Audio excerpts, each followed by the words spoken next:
જે પણ આપણે ઠાટીની કચેરી ભરી હશે પણ આ દાડાને ઘણો સમય વીતી ગયેલો છે મારા બાબુલીઓ. એ દાડાની અંદર આપણે જઈ ન શકીએ પણ એક અનુભવ કરી એક પાત્ર સ્વરૂપે બિહારી અને બેનબા સગુણાના અહીંયા ચાર વગર બતાવવામાં આવે છે. પણ ત્યારે દીકરી જ્યારે માયરામાં આવે છે, દીકરી એના બાપ સામુ જોઈ છે. દીકરી રાજા અજમલ સામુ જોઈ ધીમા ધીમા ડગલા ભરે છે, પણ એના બાપ સામે નજર માંડી નથી શકતા. બાપ એની દીકરી સામુ જોઈ અને નજર ફેરવી જાય છે, કારણ કે કદાચ ને મારી દીકરી સામુ જોવાય જાહે તો કદાચ એને એક એક ડગલું ઓળંગવું બહુ દોયડું બની જાય.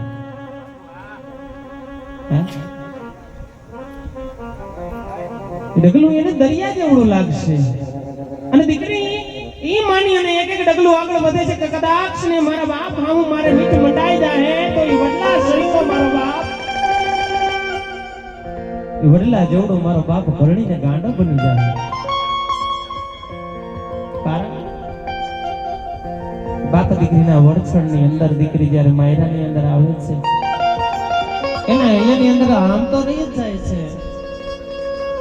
કારણ કે કાકા કુટુંબ મામા મોહાર ભાઈ જાય દીકરીને માંડવાની હેઠી કોઈ નથી હોતી.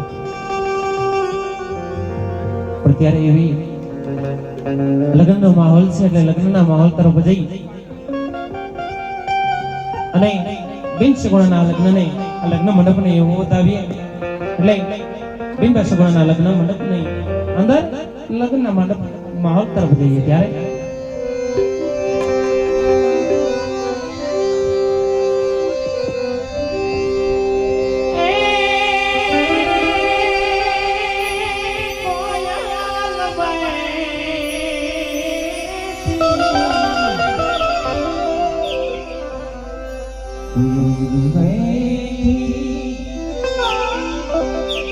Amalia